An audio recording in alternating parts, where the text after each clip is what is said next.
Good afternoon, YouTube, and welcome to an episode from my At Halftime series. These are my videos which are not going to be part of any particular saves or any particular ongoing thing. They're just experiments, videos about things that I like to talk about, really whatever.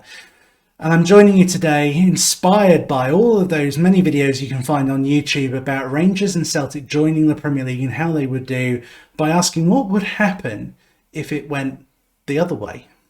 So that's what I've done. I have picked Norwich City to join the SPL, and we're going to look at the first 5 seasons of Norwich in the SPL and see how they do against the likes of Rangers and Celtic and the likes of all the other SPL teams as well. Now, why Norwich, you might be asking yourself? Well, one, they're my team. They're the team that I know the most about. I know them very much in depth. I can talk about them all day long. Don't challenge me to that because I will prove you wrong.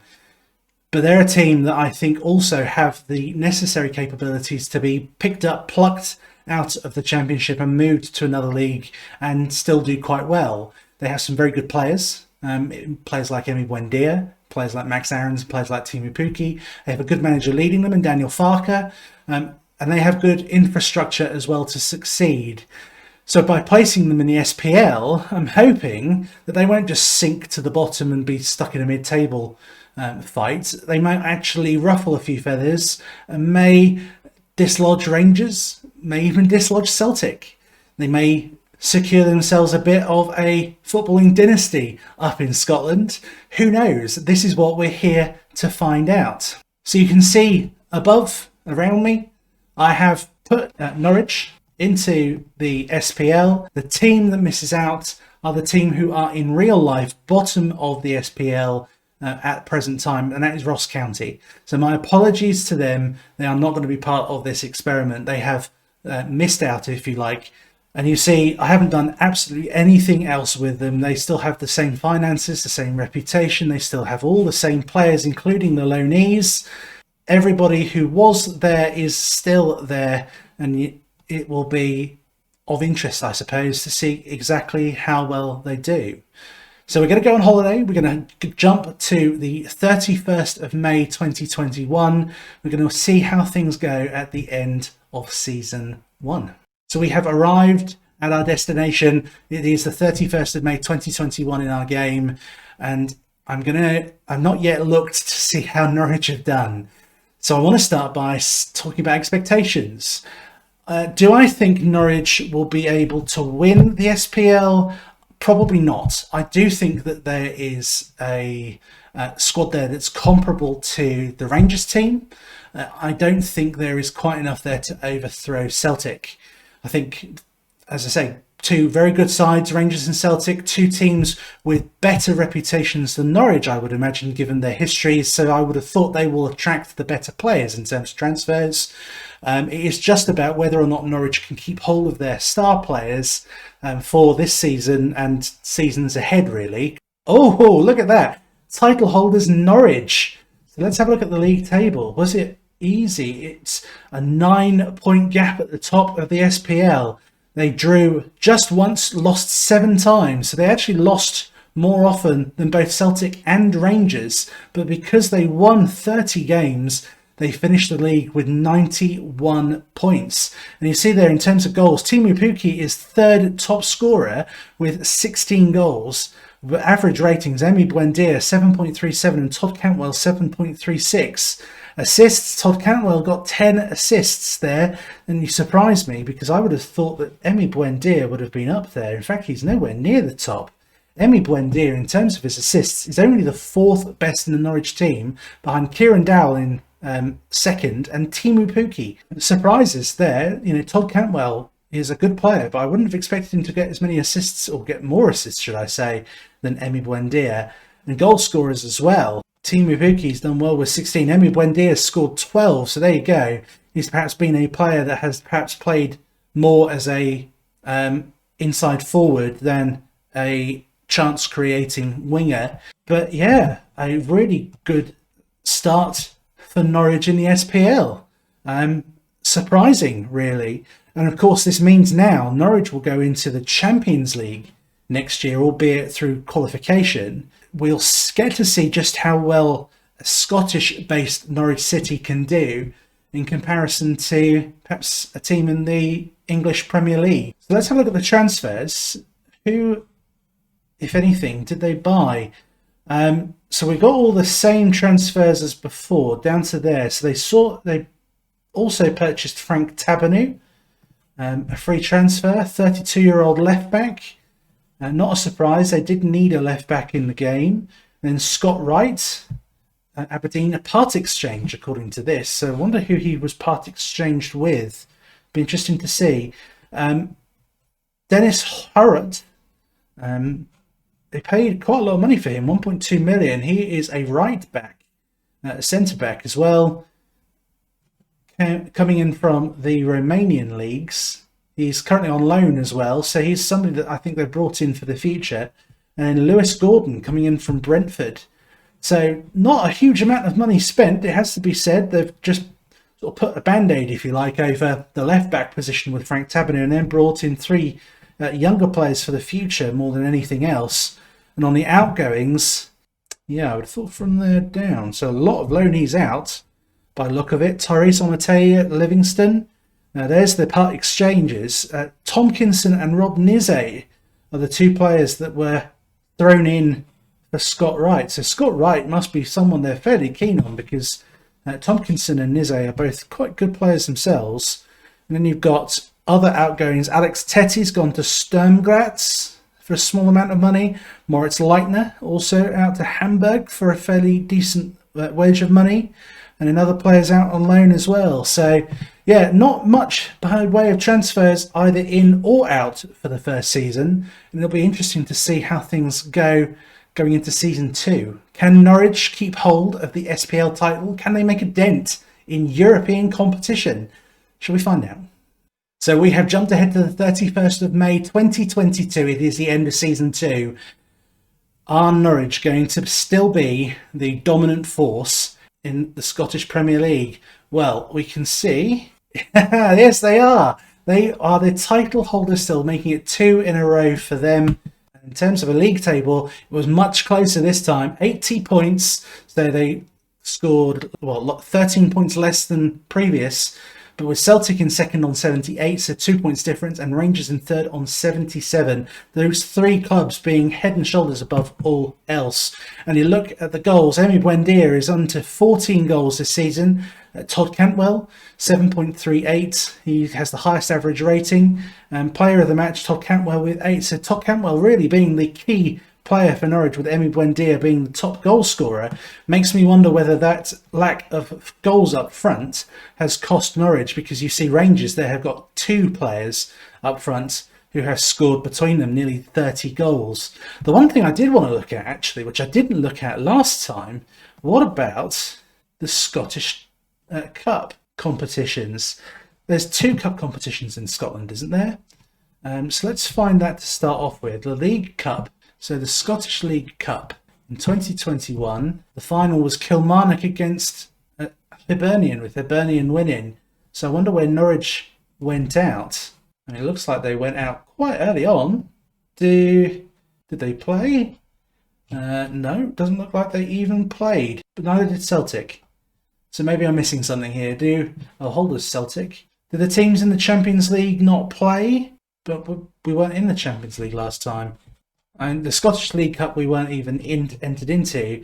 As for the Scottish Cup itself, the final last year was St Johnstone versus Rangers. So where did Norwich go out last season? So third round they beat Stranraer 4-0. Fourth round they beat Kilmarnock 2-0. The quarter-final they went out to Celtic 3-1. Okay, so we're quarter-finalists in the Scottish Cup last year. What about the current season? So we'll work our way back. So Rangers beat Celtic in the final. Let's have a look at the trees, shall we? Right, this is probably the easiest way of looking at it. So it seems Norwich this year lost out to Celtic 3-0 again. So it seems Celtic being the thorn in the side of Norwich for cup success. Let's have a look quickly at the transfers that they've made going into this season, shall we? So 5.75 million spent this season. including Alan Campbell from Motherwell, Tunji Akinola from West Ham, who's gone out on loan again, Liam Morrison, signed from FC Bayern, another loan signing from Manchester United, and Anthony Elanga, Philip Lienhart from Freiburg, I think it was. He's very handy for this level. He's decent. Callum Keller, bought for a small amount of money to be goalkeeper from Liverpool. Hannibal, bought in from loan. Hannibal Medjbury. Now, he's a decent loan signing. Done quite well for them. Played a few times in the Scottish Cup and the Scottish Premiership with fairly decent outcomes. He must have been a January signing. Yes, he was. Kaju, also a January signing from Braga. A left back. He looks decent for an attacking left back. Needs to up his tackling a bit. And Karamoko Dembele from Chelsea. A right winger. Surprising, really, considering they've got Buendia out there. Maybe Buendia was played through the middle. But yes, played mostly as an attacking midfielder. So that's the reason why they had Karamoko Dembele out on the right. So that's quite, actually, if you think about it, they'll have had Todd Cantwell on the left, Buendia in the middle, and Karamoko Dembele through the right. So that's a fairly fearsome front three. What about outgoings? I mean, we're looking down the list, and it does seem as if we've got the vast majority of the big players still there at the end of season 2. So Max Aarons is still there. Buendia we've already mentioned. Teemu Pukki there, but played certainly less often than last time, but still scored 11 times. So a decent return for somebody who is perhaps on his decline. Any major outgoings, shall we see? We'll sort it out by fees, because I'm guessing the top fees. McCallum left for Manchester United. Wow. Marcus Stiepermann for 1.3 million. Sam Byron for 1 million. Philip Heiser for 800,000. Tom Tribal for 500,000. Tim Krul for 450. Tim Closer for 400. Lewis Thompson for 300. Scott Wright for 115,000. So he really wasn't worth the two players and 68 grand that was spent to bring him here. Josip Dermich has gone to Sion for £63,000. Frank Tabernew to Toulouse for 47.5. And then lots of youngsters gone out on loan again. Players who perhaps will develop in the coming seasons. Oh, Mario Vrancic let out on a free transfer to Fortuna Dusseldorf. So yeah, quite a few players actually who have been let go. Players who I think were on the periphery of things rather than really expected to do anything. But it's going to be interesting to see how they do in season 3. So it's the end of season 3, 31st of May 2023. Are we going to see a Norwich still on top of the Scottish Premier League, or are they going to have faltered to Celtic and Rangers? Let's find out right now.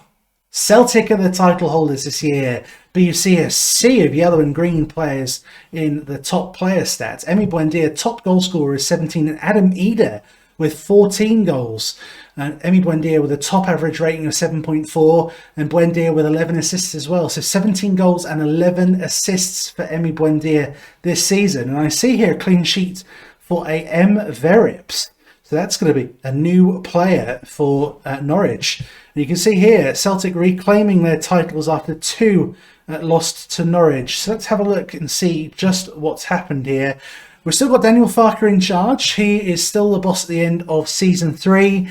And we have key players, Emi Buendia and a Scott McKellar, who is Scottish as our top hot prospect. And actually he looks quite good. Unambitious though, which is a shame. But otherwise, a very good looking young player there. So Norwich clearly bringing through their own talent. Lots of players that we recognise. Grant Hanley, Christoph Zimmermann still there, Ricky Bullsherry, Xavi Quintia, Kenny McLean still there, Emi Buendia of course, Todd Cantwell of course, Adam Eder and Teemu Pukki, and lots of players who we don't naturally recognise, including the new number 1 worth £7 million, Michael Verips. And he's a handy goalkeeper actually, 26 years of age, Dutch, joined from Sheffield United it seems, who picked him up on a free from the Belgian leagues. He looks a handy young player, a good signing for the 4.1 million Norwich spent on him. But yeah, beyond that, they have some very good young players. Bright Ari Mabi, a wonder kid, German, 20 years of age, picked up on a free transfer. Now that's a bargain, Norwich City. Well done. And then you have some other Scottish players as well. Finlay Robertson, he's joined, I think he comes from Dundee, doesn't he? Yes, he does. Joined from Dundee, played just a handful of times. Kadji we saw last season, he's now on the way out. Connor Roberts, the Welsh right back. Max Aarons has gone. Jan Couto on loan is currently Norwich's first choice right back. And you can see why he's been brought in. He's a handy player from Manchester City. So where did Max Aarons go off to? Rearrange this by fees. 14.75 million to Lyon. Max Aarons has left for.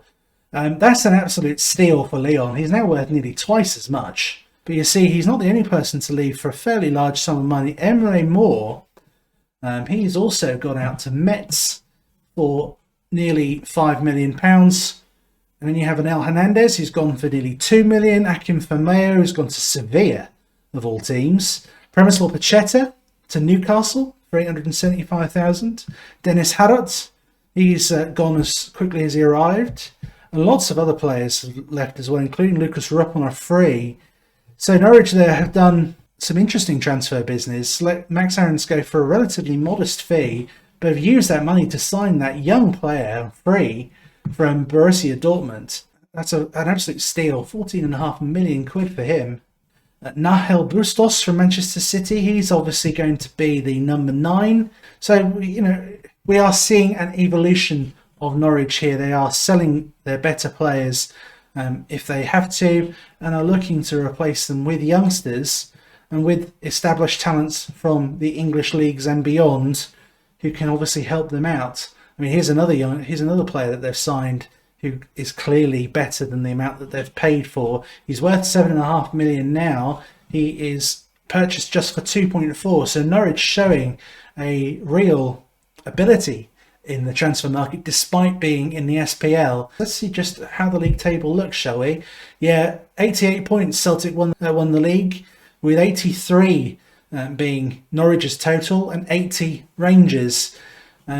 Clearly, again, Norwich have rectified the issues they had last season in terms of scoring goals or getting a striker to score goals.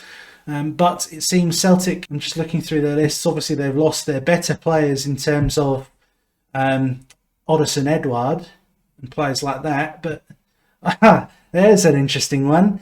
Playing left back for them is Sam McCallum, the ex-Norwich player. And look at how well he's developed. He's done very well, actually. Moving to Man United has obviously proven a good move for him because he has developed very nicely indeed. What about Rangers? Let's have a look at Rangers quickly. I mean, they are a side who perhaps don't quite have the same level of money that Celtic do, but they have managed to keep hold of their better players by the look of it. Ryan Kent still plays for them. Alfredo Morelos still plays for them. And they have Joe Aribo still there. Connor Goldson still there.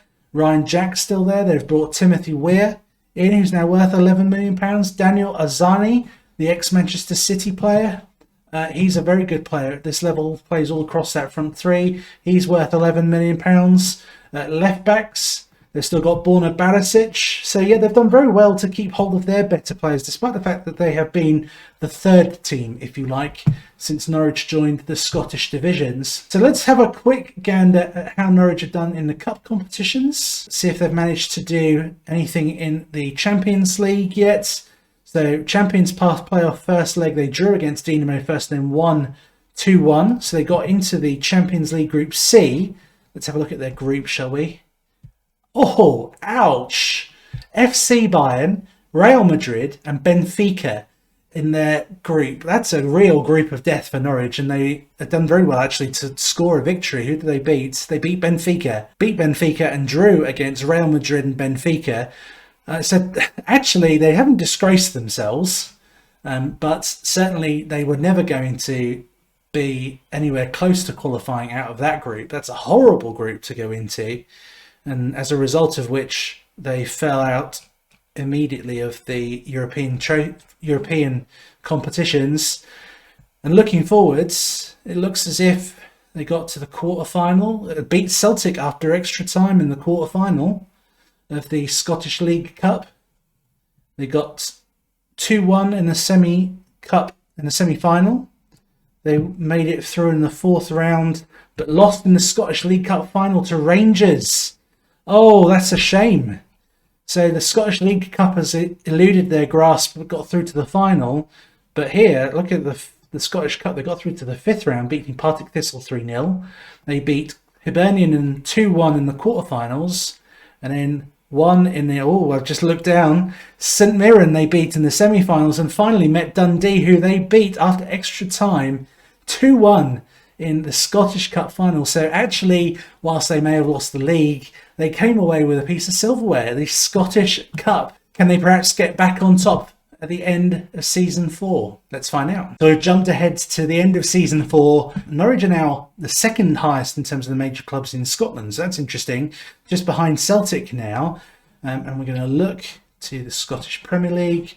Title holders are Norwich again. So 3 wins out of 4 for the Scottish League. And we look at the player stats. Adam Eder is joint top goal scorer with 22 goals. He has the 2nd highest rating as well, behind Alfredo Morelos, with Emi Buendia still at Norwich on 3rd. Assists, interestingly, Daniel Adsheed, the youngster, with 12 assists. And is that Emerson Hyman? He used to play for Bournemouth, didn't he? Yes, he did. There you go. He's seems taking a bit of a North and South American detour, but he's back in Europe now with Norwich. Verrips is head and shoulders the best goalkeeper in the league as well. He's got a regular goal scorer who's now upped his game. They've got a regular assister in Daniel Adsheed and Emerson Hyndman. Well, let's see just how clear it was. Oh, Celtic are now the 3rd team in Scotland, having only accrued 82 points. But Norwich won the league only by goal difference. 85 points both Rangers and Norwich accrued, but Norwich, having got that 8-point difference in goal difference, however you say it, means that Norwich walk away the champions. So they're only just champions of Scotland. Rangers proving a bit of a tougher test this season than have so far. So interesting stuff. That interesting there. Daniel Farke's still manager. And we still have Emi Buendia, Todd Cantwell, Adam Eder present. It's a much smaller squad than last time. You can look down the list. They appear to have lost that really good centre-back they got on free. He's gone off somewhere. Ross McCrory, he's in at right-back. Ere Comat, Augustin Stango, in as the central defenders. There's been a lot of change. Xavi Quinteira as the left back. You've got Emerson Hyndman and Daniel Adsheed as the centre midfielders, and a forward 3 of Marvin on the right, Emi Buendia through the middle, and Todd Cantwell out left. And up front, Adam Eder. You've got Joe Murphy coming through from the youth team, Hugo Vallejo, who is the backup, it seems, and a Walter Gonzalez, a Paraguayan striker. Adam Eder, of course, proving his worth in gold. 33 goals in 53 games.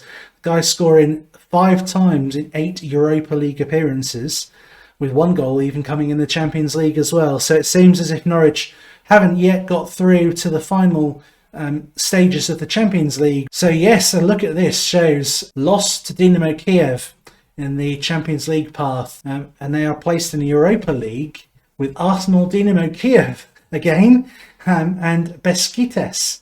So curiously, although they couldn't beat them to get through to the Champions League, they did manage, it seems, to get one up on them and qualify ahead of them in the Europa League. But Arsenal, clearly being the team, beat Besiktas both times in order to get through, and drew to Dynamo Kiev both times. They went through in the Scottish Cup, winning in the 4th and 5th rounds.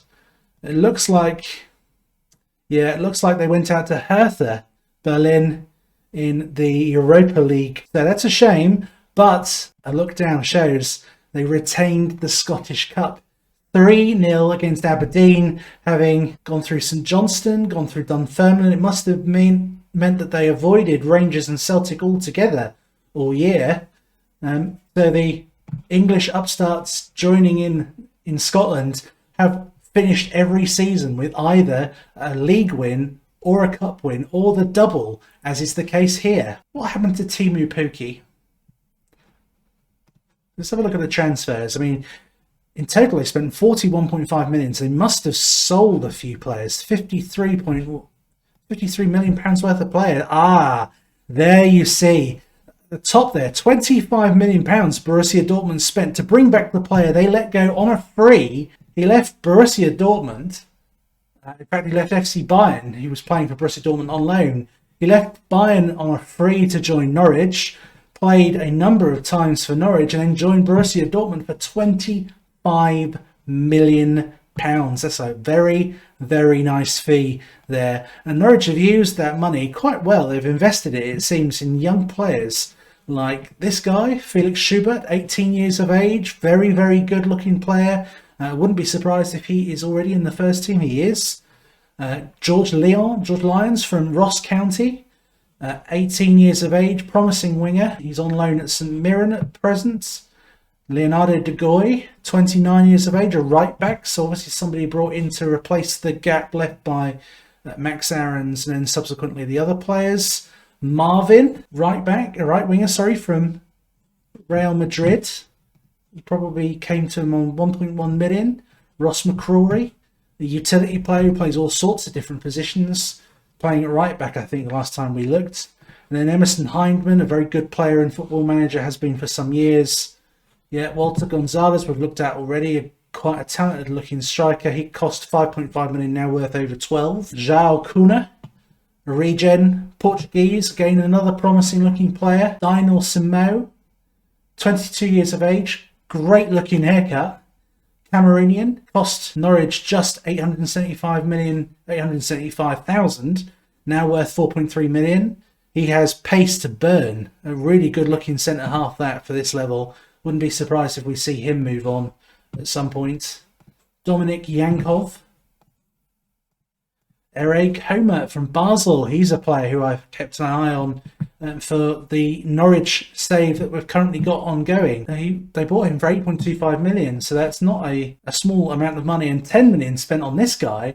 Regen, Augustin Stango, another centre-back, a very good centre-back at that. You can see why they've spent 10 million plus on him. Determination of 17, teamwork of 17. He is somebody who I think is going to be a very good player in years to come. Wouldn't be surprised to see him move on as well. But we are going to go just the one last season ahead, folks. And we're back. It's the 31st of May 2025, 5 years into the future. We're going to have a look and see just how well Norwich have done at the end of this year, coming off the back of a double winning season last year. I'm hoping maybe we might just make some headway into the Champions League. Has gone to Norwich again. So 4 out of 5 years Norwich City won the SPL. And again, looking at those player stats, it tells you those key players and who they are. Adam Eder, 16 goals to his name and an average rating of 7.38, the third highest in the league. Todd Cantwell, 7.46. And a player called Ante Palaversa is the highest assister in the SPL. I think he's the guy from Manchester City. Yes, he is. So that's a new signing. We'll look into that in a few moments' time. But we see as well that young keeper who I was raving on about, he's been replaced by Mr. Rinsky. So we'll have a look and see what he is like in a moment. And is that Brandon Williams I see there on the highest number of yellow cards?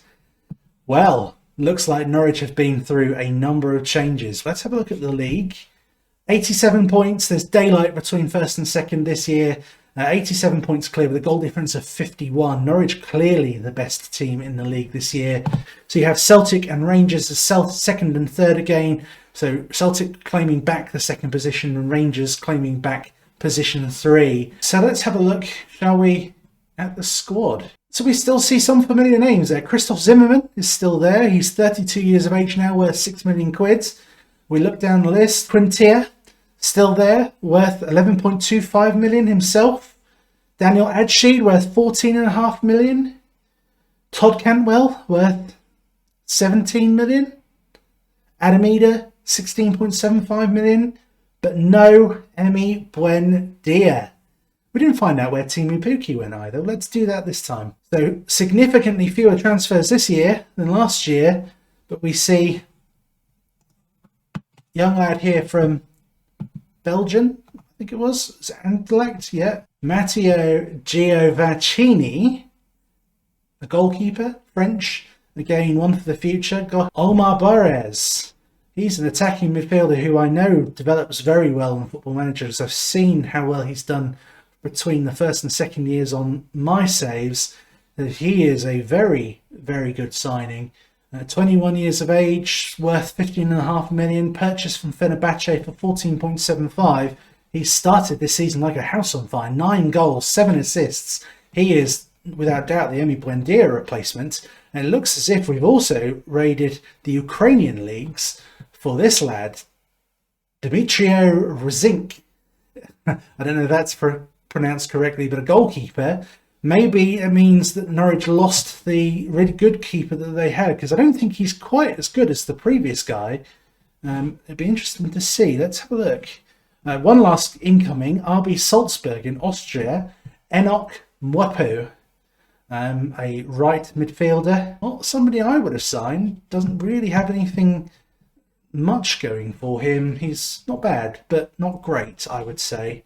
So let's have a look here. Well, it looks as if Norwich have lost a lot of players. They have 3 players there gone for fees of over 10 million, including at the top there, Emi Buendia off to Real Madrid for 20 million, rising to 30 million pounds. So again, a fee that I think is not exactly reflective of Emi Buendia's true ability, but when Real Madrid come knocking, especially considering how long he stayed, Emi Buendia has jumped at the chance, and I can't say I blame him.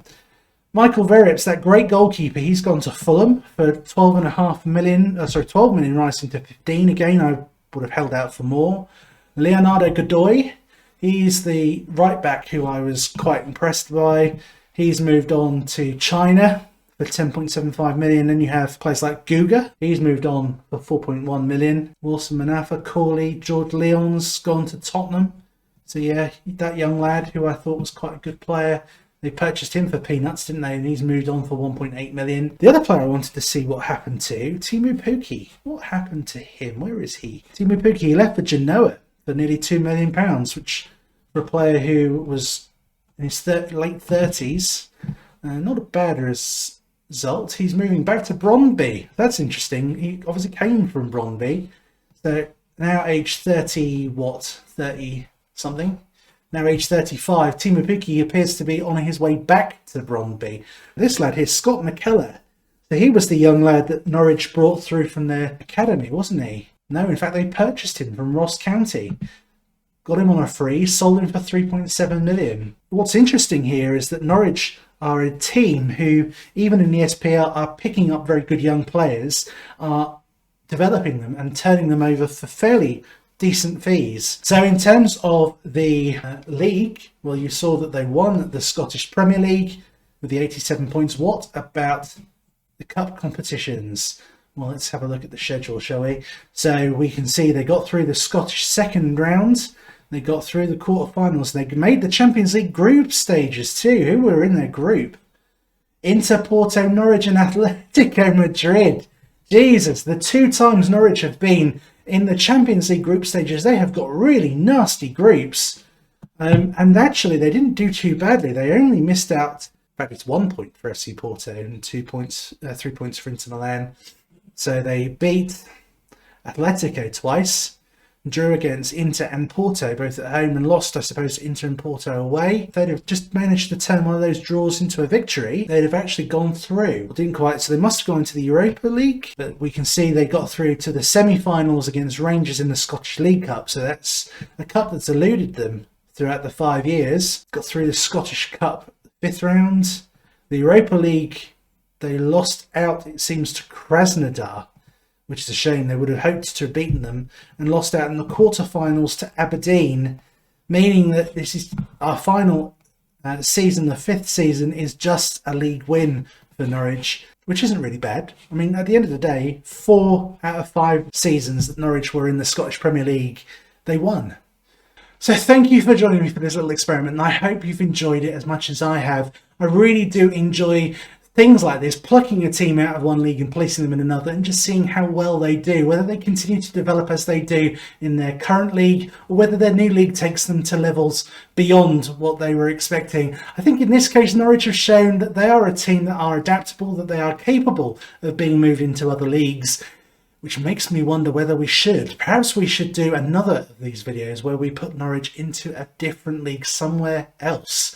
If you have a suggestion as to a league that we might choose to use, leave it below, leave it in the comments, or tweet it to me. My Twitter details appearing on screen now. And in the meantime, if you're missing my Norwich Say, well, it's going to be back this Friday at 3 p.m, where we do our first episode of season 2, a transfer special. And I can tell you now, Harry, that there is a lot to talk about. So join us then. And in the meantime, thank you for joining me. Take care.